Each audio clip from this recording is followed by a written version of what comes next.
crossing over the railroad tracks, Ohio 104. It's been a while since I've been back, stopped by Noel's corner store. There's Margie Davis still walking around town to see it's love she's been looking for. And I don't get that feeling much anymore. Hi there, I'm Aric Grooms, and I'm coming to you live from Times Square on a beautiful Saturday night here in New York City. I want to tell you a story. When I was 19 years old, I played exactly one season of intramural football at Ohio University in Athens, Ohio. I played cornerback, and after every football game, the wide receiver I covered came up to me and told me that I should try out for the college team, and that was because they were stupid. But I kind of told myself that maybe I could be a college player, and that dream I kept in my head my whole life. Now, fast forward to 25 years later, I have another dream in my heart, and that is I've always told myself I could be a good stand-up comedian. But I always kind of kept it there as one of those things I would do someday. This past fall, though, or this past spring, I did a few open mics, got some encouragement from my lovely wife, and did my first show this past April. I made a goal that night that I would do 10 live shows in 2016. It's October the 8th, and tonight I will do my 10th show. So I thought it'd be fun to bring you along with me to show you what a night's like when you do a live pro show at a New York comedy club in Times Square. First, I'm going to walk in here and get a little bit of cereal at this store that only sells cereal. We'll see you in a bit.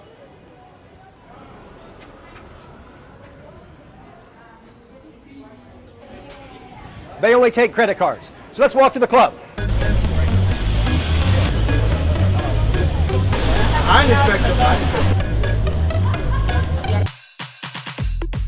Ready for next comic? Keep going, Mr. Aric Grooms, guys. Aric Grooms! All right. They always take my TV credits out. I've been on The Tonight Show twice and David Letterman once. It's nice, right? I know you'd be a part of an audience member. I know we're in this election season right now, and I don't want to talk about politics. I do not like politics, but I'll tell you what I do. I get Twitter. Anyone here have Twitter, right? And you can get notifications on Twitter where it sends a text to your phone when someone tweets out. And I have two people I follow with notifications. One is Donald Trump, and the other one is Hillary Clinton. So I have this 70-ish-year-old woman texting me about how bad this 70-ish-year-old man is, and that same man texting me about how bad she is. And I'm trying to say I don't have a good relationship with my parents. So that's as close as I can get. Is that, can you believe what he wants to do? He's going to build a fence, and he says the Garcias are going to pay for it. That kind of thing. I'm 46 years old. You know what I did this year? I got a tattoo. It's on my arm. See it? Hey! It's in Hebrew. Yeah. All right. And it's funny. The funny thing was when I got this, somebody says, "Well, they're going to think you're from Israel now." And I said, "Yeah," until I started talking. I couldn't even lie about that in the bar. Yeah, I'm from back at Tel Aviv there. Yeah, that's where it came from. But I got this because of my wife. That's my wife's name in Hebrew, and you can tell I'm not Jewish, but she is very Jewish. And I go to synagogue all the time. I remember the first time I went to synagogue, I had no idea what they were doing, none. And the guy walks up to me, he's like, Shabbat Shalom, and I'm like, I heard that. Because that's what you say when you're from where I'm from, and somebody says something, and you hear it, but you have no idea what they're talking about. Shana Tova, Chevy Camaro. I don't know why she's with me. Probably just Easter candy. You're going to tell me there's no Jesus and you eat all my Cadbury eggs? That is not how it works.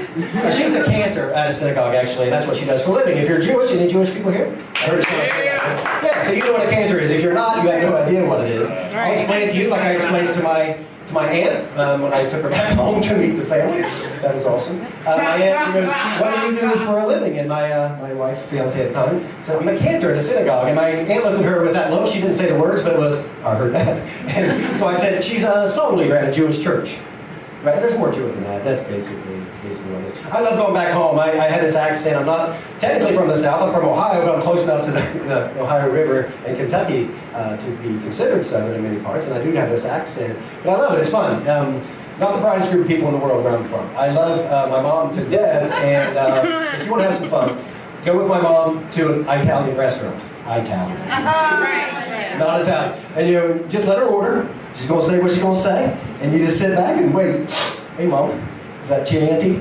Go with him, Chianti? I messed that joke up. See, sometimes with comedians, they mess up jokes. How are you, Rosado? It was the Olive Garden anyway. Who cares? It's funny. But I have a bunch of my favorite one of all of them is my stepbrother. He's the most fun because when you call the house, you ever have AT&T or any other kind of bill you have to pay, and you call the system, you say, hey, the system says, hey, speak to me in complete sentences, because I can understand you, except it can't, right, at all. I like to talk about my account. You like to open a savings account? No, and you eventually try to talk to a person. That's how it is when I call my dad's house and I talk to my stepbrother. Hey man, is Dad there? Did you say, is Dad here? No, is Dad there? Is Brad? What'd you say?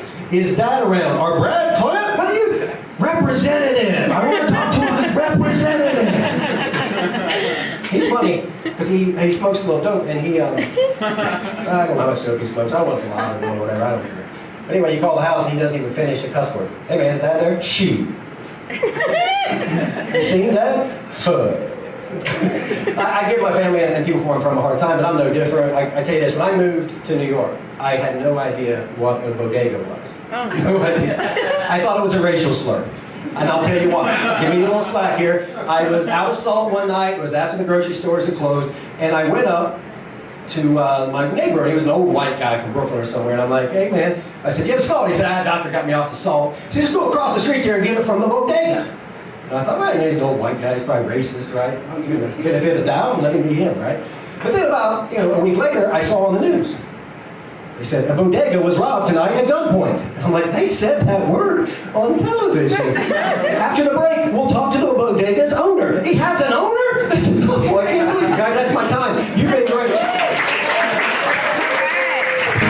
I have my family to love, my friends to hug, and my Set's over, went okay, had a great time, messed up one of my jokes. I think it's karma getting back at me. I think God's not happy with me making up jokes about my mom at Italian restaurants. So I messed that one up, but it overall went well. Shared the stage with some great people and always at a great club, Broadway Comedy Club. Thanks a lot.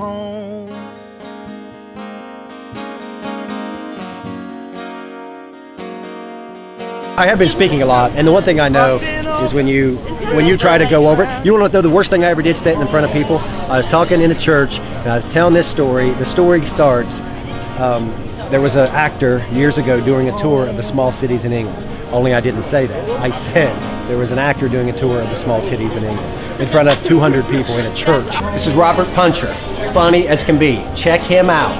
Look how pretty he is. My eggs just dropped. What should I say? You're Matt Williams. You're the one who makes it happen. You're the man with the plan. You're going on a journey with me tonight. I'm glad you're here. Let me tell you a story. Are you recording or are you just testing? I'm recording. I had the talent to do it and have what it takes to do it. See, that's you're it over. We're gonna cut it. I don't have to start at the beginning though. Crossing over the railroad tracks, Ohio 104.